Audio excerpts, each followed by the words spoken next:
Bulletin की शुरुआत इस वक्त की बड़ी खबर से। बड़ी खबर पटना से है, जहां गो एयर की फ्लाइट में तकनीकी खराबी हुई, जिसमें पटना में लैंड नहीं हो सकी ये फ्लाइट और फिर से प्लेन को वापस दिल्ली ले जाया गया। दिल्ली में प्लेन की लैंडिंग कराई गई और फिर यात्रियों को अब वापस पटना भेजा जा रहा है। दूसरी फ्लाइट का इंतजाम किया गया है, जिसके जरिए उन यात्रियों को पटना भेजा जा रहा है। तो बड़ी खबर आपको बता रहे हैं, इस वक्त की बड़ी खबर सामने आ रही है। आपको बता दें कि गो एयर की फ्लाइट कुछ तकनीकी खराबी की वजह से पटना एयरपोर्ट पर लैंड नहीं कर पाई। हमारे सहयोगी रजनीश कुमार अधिक जानकारी के साथ जुड़े हुए हैं। रजनीश, क्या है पूरी खबर? बिल्कुल, देखिए G131 जो है फ्लाइट का नंबर है और यही फ्लाइट जो है दिल्ली से उड़ान भरी थी पटना के लिए, जिसमें बड़ी संख्या में यात्री भी सवार थे। क्योंकि 1:50 पर पटना लैंड करना था फ्लाइट को, लेकिन पटना पहुंचने के बाद लगातार अनाउंसमेंट भी हो रहा था कि अब फ्लाइट जो है लैंड करने वाली है, जो गो एयर की फ्लाइट है। लेकिन लैंड करने की बजाय जो है कैप्टन ने अनाउंस कर दिया कि कुछ तकनीकी खराबी हो रही है, इसलिए वजह से फ्लाइट को हम लोग यहाँ से सीधे अब दिल्ली उड़ान भर रहे हैं, फ्लाइट लैंड नहीं करा सकते हैं। जिसके बाद कुछ कहीं ना कहीं एक तरह से हंगामा भी शुरू हो गया फ्लाइट में जो यात्री हैं, क्योंकि जो टाइम शेड्यूल था वो रिशेड्यूल हो गया। उसके बाद दिल्ली एयरपोर्ट पर फ्लाइट को लैंड कराया गया है, जहां पर अब फिर से जो यात्री हैं उनको उतार कर और दूसरी फ्लाइट में शिफ्ट कराया जा रहा है और उससे पटना उनको वापस लाया जा रहा है। तो निश्चित रूप से एक बड़ी परेशानी हुई है। कई ऐसे यात्री हैं जो पहले ही टिकट लिए थे और इंतजार में थे कि पटना समय पर पहुंचेंगे, लेकिन बता दें आपको कि ये पहली घटना नहीं है। पिछले 15 दिनों में रजनीश, आप मेरे साथ जुड़े रहिए। हमारे साथ अमित अग्रवाल, पूर्व पायलट, जुड़े हुए हैं। उन्हीं से बात कर लेते हैं। अमित जी, सबसे पहले तो ये बताइए कि जो तकनीकी खराबी की बात सामने आ रही है कि इसकी वजह से लैंडिंग नहीं हो पाई, क्या लगता है क्या ऐसी बात सामने आई होगी? मैडम देखिए, एग्जैक्टली तो आज के ऑकरेंस के बारे में तो बहुत ज्यादा जानकारी नहीं है, लेकिन इस तरह का तभी होता है जब प्रॉपर प्लानिंग के तहत डिसाइड करके लैंडिंग नहीं किया जाता है या फिर कोई स्नैग आ जाता है एयरक्राफ्ट में, तभी इस तरह के एक्शन को लिया जाता है।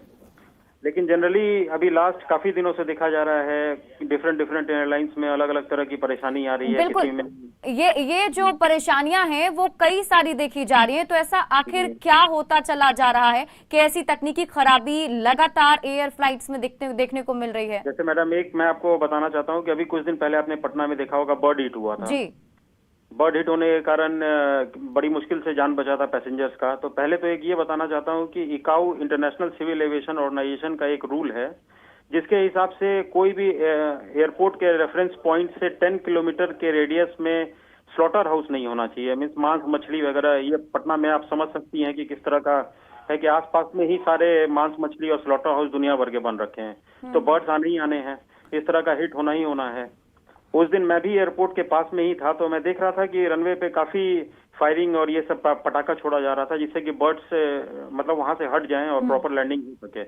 तो उस समय ही डाउट ऐसा लग रहा था। अमित जी, ये जो समस्या है वो खास तौर पर पटना एयरपोर्ट पर जो है देखने को मिल रही है, तो इसका जिम्मेदार किसको माना जाए? क्या सुनिश्चित नहीं किया जाता है कि सही तरीके से यहाँ पर लैंडिंग हो सके? जो चीजें जरूरी हैं उसको सुनिश्चित नहीं किया जा रहा है वहां के प्रशासन के जरिए? नहीं, प्रशासन का नहीं, यहाँ पे सबसे बड़ा रोल आता है कोई भी एयरलाइंस में अगर कोई तरह का डिफॉल्ट आता है तो डीजीसीए का, director general of civil aviation, वो क्या कर रही है, एयर सेफ्टी क्या कर रही है। अगर किसी पर्टिकुलर एयरलाइंस के एयरक्राफ्ट में कंटिन्यूअस कुछ न कुछ डिफॉल्ट आ रहा है तो कम से कम इंटेंसिव उनके ग्राउंड स्टाफ को या फिर जो मेंटेनेंस है वो चेक होना चाहिए कि ऐसा क्या मेंटेनेंस एयरक्राफ्ट के साथ हो रहा है जो हमेशा स्नैग उसमें डेवलप हो रहा है। प्लस दूसरा ये है कि आजकल जितने भी पायलट्स हैं वो काफी प्रेशर में हैं, क्योंकि फ्लाइंग आवर्स बढ़ गया है कोविड के बाद, काफी फ्लाइंग करवाया जा रहा है, तो उन लोगों को रेस्ट पीरियड बहुत मिल पाता है। ये भी एक बहुत बड़ा रीजन है।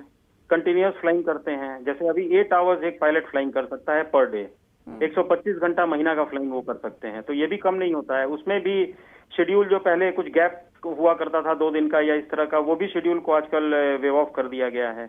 आजकल कंटिन्यू 2 दिन के फ्लाइंग इस तरह के कर दिए गए हैं, काफी चेंजेस ला दिया गया है। तो अब लगता है कि सेफ्टी, पैसेंजर की सेफ्टी अहमियत नहीं रख रही है, एयरलाइंस का चलना ज्यादा अहमियत हो गया है।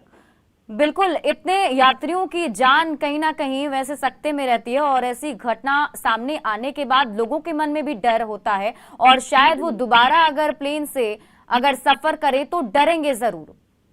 एकदम एकदम मैडम, मन में एक भय तो है ही पैसेंजर्स के। चलिए, बहुत बहुत शुक्रिया तमाम जानकारी साझा करने के लिए और हमारे साथ जुड़ने के लिए अमित जी। अभी मतलब हमारी शादी हुई है, एक ही दिन हुआ हमारी शादी को, हम न्यूली मैरिड हैं और कुछ रिचुअल्स कंप्लीट करने के लिए हम जा रहे थे। जो रीति रिवाज होते हैं उनको कंप्लीट करने के लिए हम अपने गांव जा रहे थे और इन्होंने बोला 10 मिनट में फ़्लाइट लैंड होने वाली है और उसके बाद टेक्निकल इशू बता दिया। मतलब यहाँ पे माहौल ऐसा था कि सब प्रेयर्स कर रहे थे, इवन मतलब सिचुएशन बताई नहीं है कि क्या प्रॉब्लम आई है। एक तो वो मेंटल प्रेशर हो गया कि प्रॉब्लम क्या है, एकदम से कोई रीज़न नहीं दिया गया। सब स्माइलिंग फेस के साथ यहाँ पर एक्टिंग कर रहे थे कि कुछ नहीं हुआ है, लेकिन आधे रास्ते से फ़्लाइट आप मतलब ऑलमोस्ट 75% एरिया आप कवर करके और वापस दिल्ली लैंड करवा रहे हो, तो फॉल्ट तो बहुत ही ज़्यादा बड़ा था, ठीक है। और मतलब बिल्कुल अच्छा नहीं लगा ये सब। अब ये कुछ हम शिकायत ना करें, कंप्लेंट ना करें, उसके लिए गिफ्ट्स मिल रहे हैं हमें, तो मतलब हमारे लिए सोचिए कि हमारी न्यू लाइफ अभी स्टार्ट हुई है और हमारी लाइफ ही रिस्क पे हो गई थी एकदम से। तो हम मैसेजेस भी डाल रहे थे, साथ में हमने मैसेजेस भी रिकॉर्ड करे, तो बहुत गंदी सर्विसेज है ये वो फर्स्ट। मेरा नाम अखिलेश कुमार सुमन है। मैं G8131 से दिल्ली से पटना सफ़र कर रहा था। पटना ये फ़्लाइट लैंड करने वाला था, अनाउंसमेंट हो चुकी थी कि अब 10 मिनट में फ़्लाइट लैंड किया करेगा। तब तक में ये हमें जानकारी फिर कैप्टन के द्वारा दी गई कि टेक्निकल एरर की वजह से दोबारा इसे दिल्ली ले जाया जाएगा। सारे लोग प्लेन में सब लोग परेशान हो गए, फिर वापस दिल्ली आए हैं और दिल्ली से फिर दूसरे फ़्लाइट में हमें इन्हें बिठाया गया। वहाँ पे 1 घंटा डिटेन किया गया, फिर से री में रीबोर्डिंग किया गया है। अभी हम फ़्लाइट से वापस पटना के लिए, गो एयर की फ़्लाइट है ये G8131। 12 जुलाई को पीएम मोदी का बिहार झारखंड का दौरा है। बिहार विधानसभा भवन के शताब्दी समारोह में हिस्सा लेंगे पीएम मोदी और साथ ही देवघर में एम्स और एयरपोर्ट का भी उद्घाटन किया जाएगा। देवघर में रोड शो भी करेंगे पीएम मोदी और देवघर में रैली को भी संबोधित करने का कार्यक्रम तय है। वैद्यनाथ धाम में बाबा भोले के दर्शन करने के लिए भी पीएम मोदी जाने वाले हैं। तो पीएम मोदी का बिहार झारखंड का दौरा होने वाला है। आपको बता दें, सबसे पहले विधानसभा के शताब्दी समारोह में शामिल होने के लिए पीएम मोदी आएंगे और इसके अलावा 12 जुलाई को पीएम मोदी का झारखंड का दौरा होगा, जहां देवघर में पीएम मोदी एम्स और एयरपोर्ट का उद्घाटन करेंगे, जिसका इंतजार काफी दिनों से झारखंड वासियों को था। खासतौर पर बाबा धाम जाने वाले श्रद्धालुओं को था कि देवघर एयरपोर्ट का रास्ता जो है वो साफ हो। तो देवघर एयरपोर्ट का जो एक बड़ी सौगात है वो पीएम मोदी 12 जुलाई को देने वाले हैं, उद्घाटन करेंगे और उसके बाद जनता को ये समर्पित कर दिया जाएगा। इसके साथ ही पीएम मोदी के और भी कई कार्यक्रम झारखंड में हैं, जिसको लेकर पहले से ही तैयारियां भी की जा रही थी। हमने आपको बताया था कि वहां पर सांसद निशिकांत दुबे लगातार लोगों के बीच जाकर लोगों से इस कार्यक्रम में शामिल होने की अपील भी कर रहे थे।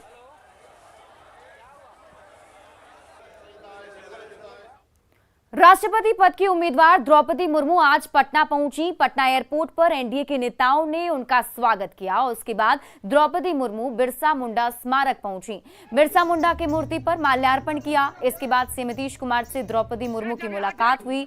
मुर्मू ने यहां समर्थन की अपील की और इस मौके पर से नीतीश कुमार ने उन्हें भरोसा दिलाया कि बिहार के लोग उन्हें ही अपना स्नेह देंगे।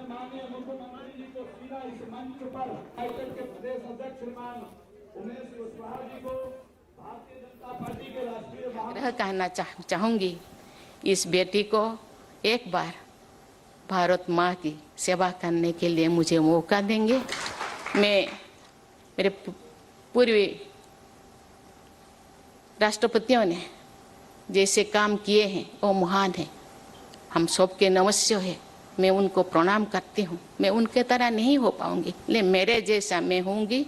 इस पद पे रहूं या न रहूं, ये मिट्टी क्योंकि मेरे आगे नहीं कि पीछे नहीं, कि केवल मेरा देश है, मेरी धरती मेरी माँ है। मुख्यमंत्री नीतीश कुमार ने कहा कि मुझे भरोसा है द्रौपदी मुर्मू भारी मतों से विजयी होंगी। हम लोगों ने अपनी बात कह दी और हम लोगों को पूरा भरोसा है ये भारी बहुमत से समझ गए। सर आपने कहा सर बिहार के लिए खुशी, उड़ीसा भी खुशी की बात करें सर, आप तो जानते हैं, आपने सारी बात कह दिया। और इस वक्त की बड़ी खबर आपको बता दें, लालू प्रसाद यादव के हेल्थ से जुड़ी हुई खबर सामने आ रही है, जिसमें बताया जा रहा है कि उनकी हालत अभी स्थिर है। आईसीयू में भर्ती हैं लालू प्रसाद यादव। डॉक्टरों के मुताबिक लालू यादव की हालत अभी स्थिर है। डॉक्टरों की निगरानी में उनका इलाज चल रहा है और दिल्ली ले जाने के लिए डॉक्टरों से अभी राय मशवरा किया जा रहा है।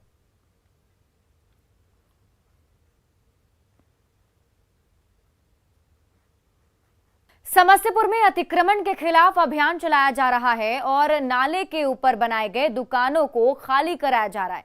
बस स्टैंड और थानेश्वर मंदिर के पास से ये अभियान चलाया जा रहा है, जिसके खिलाफ दुकानदारों ने हंगामा भी किया। साथ ही नगर निगम के अधिकारियों के साथ धक्का मुक्की भी की गई। समस्तीपुर में एक बार फिर अतिक्रमण के खिलाफ प्रशासन का बुलडोजर चल रहा है और ये नज़ारा है समस्तीपुर के थानेश्वर मंदिर के पास का, जहां पर जो सड़क का अतिक्रमण किया गया था, नाला को ऊपर जो दुकान सजाए गए थे उन्हें तोड़ने का काम किया जा रहा है और जो भी अतिक्रमित जगह है उसे खाली कराने का प्रशासन की तरफ से काम किया जा रहा है। और ये तस्वीर आप देख सकते हैं। और ये एक नाले के ऊपर दुकान, यहाँ पर अधिकारी हैं, उनसे हम जाना। सर क्या अतिक्रमण हटाया जा रहा है?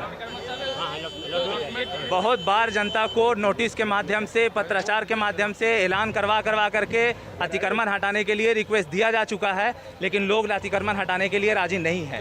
मजबूर होकर प्रशासन को लिया जा रहा है ये स्टेप और हटाया जा रहा है। और हम अनुरोध करेंगे कि आप दोबारा से अतिक्रमण न लगावें ताकि फिर से ज़बरदस्ती न हटाना पड़े। तो प्रशासन का बुलडोजर लगातार यहाँ पे चलते हुए नजर आ रही है और इससे पूर्व यहाँ पे बताया गया प्रशासनिक अधिकारियों के माध्यम से कि नोटिस दिया गया है और उसके बावजूद जब खाली नहीं हुआ है तो सख्ती प्रशासन की तरफ से दिखाया गया है और लगातार यहाँ पर अतिक्रमण हटाने का काम जारी है। Mukesh Kumar, news 18 network, Samastipur. इधर गंडक का जलस्तर बढ़ने से बड़े इलाके में कटाव हो रहा है। मीनापुर प्रखंड के बड़ा भारती पंचायत में 1 दर्जन से ज्यादा घर कटाव की चपेट में आ गए। लोग विस्थापित होने को मजबूर हैं। अब प्रशासन कटाव रोकने की कोशिश कर रहा है। स्थानीय लोगों का कहना है कि हर साल कटाव होता है, लेकिन समस्या का स्थायी समाधान नहीं हो पा रहा है। बिहार में बाढ़ की विभीषिका एक बार फिर से देखी जा रही है। लगातार जो नदियों का जल स्तर है वह बढ़ रहा है और ऐसे में बांध कट रहा है और नदी के आसपास जो भी भूमि है वो कटने लगा है और इसका असर अब आम लोगों के जीवन पर पड़ने लगा है। अभी आप देख रहे हैं मुजफ्फरपुर के मीनापुर प्रखंड के बड़ा भारती पंचायत का वार्ड 1, जहां पर आप देखेंगे कि यहाँ पर अब से कुछ दिन पहले तक यहाँ पर एक मोहल्ला हुआ करता था, कुछ घर था, लेकिन अब वह नदी में जाकर समा गया है, टूट गया है। कटाव में वह पूरा घर जो है वह बह गया है। जिनका घर टूटा वो सब अब बेबस हैं। देख सकते हैं किस तरीके से लोग मेहनत कर रहे हैं, किसी तरीके से इस बाढ़ में कैसे बचाव करें इसके बारे में सोच रहे हैं। क्या हुआ था यहाँ पर? घर कट गया हमको, नदी में सब गिर गया। कब? हाँ, ये 2 महीना से हम घर गिर गया। अच्छा। हाँ। और इसको लेकर कोई तैयारी नहीं पहले था, प्रशासन वगैरह कोई कुछ नहीं। ये अभी हुआ है। तभी आप लोग कहाँ रह रहे हैं? हम दूसरे जगह रह रहे हैं। हाँ, दूसरे के खेत में रह रहे हैं। घर वगैरह यहाँ बहुत काफी स्थिति खराब रहता है। यहाँ की सारी जनता दूसरे पंचायत सामने देख रहे हैं, घोषित पंचायत में जाके बाढ़ के समय में वहाँ हम लोग मतलब आस्थगित होते हैं। कितने घर इस बार जो है वह नदियों में गया? अभी तो लमसम 10-15 घर कट गया है सर। कट गया है। और अभी जो स्थिति ऐसे में क्या लगता है यहाँ पर? अभी तो गंभीर है स्थिति, देख रहे हैं नजर के सामने पूरा। अभी आदमी सुबह शाम अभी इसी जगह रुका हुआ है कि नदी कब मैनेज जा सके, कैसे होता। हालांकि अब प्रशासन इसको लेकर काम कर रहा है और देख सकते हैं सैंड बैग वगैरह जो है वह यहाँ पर भेजा गया है और लोग अब ये कटाव ना हो तो इसको लेकर अब यहाँ पर खुद मेहनत कर रहे हैं ताकि बाढ़ की विभीषिका को झेला जा सके और ऐसे में जो स्थिति है उससे बचा जा सके। मुजफ्फरपुर से न्यूज 18 के लिए प्रियांक सौरभ। जहानाबाद के राजा बाजार में स्थित बाजार समिति के प्रांगण में इन दिनों झील का नजारा है। 16 एकड़ में फैले बाजार समिति परिसर में इन दिनों फल मंडी का संचालन हो रहा है और एफसीआई का गोदाम भी है। फल मंडी के संचालित होने की वजह से सुबह होते ही परिसर में लोगों का आना जाना शुरू हो जाता है। वहीं एफसीआई का गोदाम रहने के कारण दिन भर वाहनों का आवागमन भी होते रहता है, जिसके कारण बाजार समिति परिसर में दिन भर भीड़ भाड़ लगी रहती है। लेकिन पहली बारिश के बाद ही बाजार समिति परिसर और इसके आसपास का इलाका झील में तब्दील हो गया है। ये बरसात का पहला बरसात है, ये बरसात का पहला बरसात है और पहला बरसात में ही पूरे मंडी में पानी भर गया है। अगर दूसरा पानी अगर होता है तो हम लोग का जो है पूरा दुकान उकान में पानी भर जाएगा। कहीं जो है निकलने का कोई साधन नहीं है और ना हम लोग माने कहीं पर रख करके बेच सकते हैं। हम लोग के आने में बहुत दिक्कत हो रहा है सर। हम लोग के फल भी नहीं लेने बनता है, लेने जाने में नहीं बनता है। सब पानी भरा हुआ है, इतना पानी महल के आते हैं जाते हैं, इतना कादो हो गया है, पानी हो गया है। पहली बारिश में देखे ना क्या हाल हुआ, हल्का बारिश में यह हाल है। अगर पूरा जम के बारिश होगा तो गोदाम में पानी हिलेगा, लाखों लाख की क्षति हो सकता है। क्या आप लोग मंडी छोड़ के भागने के कगार पे हैं? हम लोग को यह स्थिति रहेगा तो यहाँ से छोड़ के भागना पड़ेगा। सियासत में सक्रिय रहे बिहार में एक मामला शांत होता नहीं कि दूसरे मुद्दे पर राजनीति शुरू हो जाती है। इस बार मामला वक्फ भवन से जुड़ा हुआ है, जिस पर सत्ता पक्ष के ही सहयोगी जेडीयू और बीजेपी आमने सामने हैं। बिहार में वक्फ भवन को लेकर नए सिरे से सियासत शुरू हो चुकी है। वक्फ भवन पर सरकार में शामिल बीजेपी और जेडीयू ही आमने सामने है। सरकार ने वक्फ भवन का निर्माण कराने का फैसला लिया है, जिसके बाद बीजेपी तीर्थ भवन बनाने की मांग कर रही है। जेडीयू का तर्क है कि हर वर्ग के विकास के मकसद से ये फैसला लिया गया है, तो बीजेपी नेता कह रहे हैं कि मामला धर्म विशेष से जुड़ा है। ऐसे में बिहार जैसे आर्थिक रूप से पिछड़े राज्य में निर्णय सोच समझ कर लेना चाहिए कि जहां जरूरत हो वहीं बनाया जाए, ना कि बिल्डिंग बना करके और उसमें स्टूडेंट ना हो, खाली रहे तो पैसे का मिसयूज भी हो सकता है। इसका ध्यान रखना जरूरी है, क्योंकि बिहार एक गरीब राज्य है और जरूरत के हिसाब से काम किया जाए तो ज़्यादा बेहतर रहेगा। देखिए, इस तरह के कोई भी फैसले को निश्चित रूप से समाज के हर वर्गों को लेके चलना चाहिए। सभी धर्मों के लोगों को उसका लाभ मिलना चाहिए। मेरा तो ये भी मानना है कि सरकार को अब हम लोग पहल करें कि तीर्थ भवन भी बने, जिससे कि जो बड़ी आबादी है जो तीर्थ करने जाती है उसके लिए भी एक स्थान सुनिश्चित हो। वैसे नेता चाहे जो दलील दे ले, लेकिन वोट बैंक के लिहाज से भी फैसले लिए जाते हैं और उसका असर भी दिखाई देता है। तभी तो शिया वक्फ बोर्ड के चेयरमैन मुख्यमंत्री नीतीश कुमार की जमकर तारीफ कर रहे हैं। को लगता है कि मुख्यमंत्री ने वो वक्फ बोर्ड को अपने पैर पे खड़ा करने का जो है सो एक तरीका ये बनाया है। और मुख्यमंत्री आज हैं, वो अरे आबे हयात लेकर तो आए नहीं हैं, लेकिन मुसलमानों के लिए इन्होंने जो भी किया है वो आने वाली नस्लें याद रखेंगी। तो इसकी दलील मुस्लिम समुदाय का विकास, मुस्लिम बच्चों की पढ़ाई, मुस्लिम समारोह के आयोजन से जोड़कर दिया जा रहा है। ऐसे में किशनगंज, मुजफ्फरपुर, मधुबनी और दरभंगा में वक्फ भवन का निर्माण होना है। वक्फ भवन पर सियासी बयानबाजी के बीच बीजेपी सांसद अजय निषाद ने बड़ा बयान दे दिया है। निषाद ने भी नितिन नवीन के बयान का समर्थन करते हुए वोट बैंक से जोड़ दिया। कहा, यदि मुसलमानों के लिए भवन का प्लान है तो हिंदुओं के लिए क्यों नहीं। वक्फ भवन बोर्ड बन रहा है, उसमें हम लोग को कोई आपत्ति नहीं है, लेकिन हिंदू जो सबसे ज़्यादा संख्या में एनडीए को वोट देते हैं तो उनके भी हित को ध्यान रखना चाहिए। इस तरह से आप करेंगे तो हम लोग में भी गलत मैसेज आएगा। तो सरकार अगर उसके लिए बना रही है तो हिंदू के लिए भी तीर्थ स्थल वहाँ पर बने।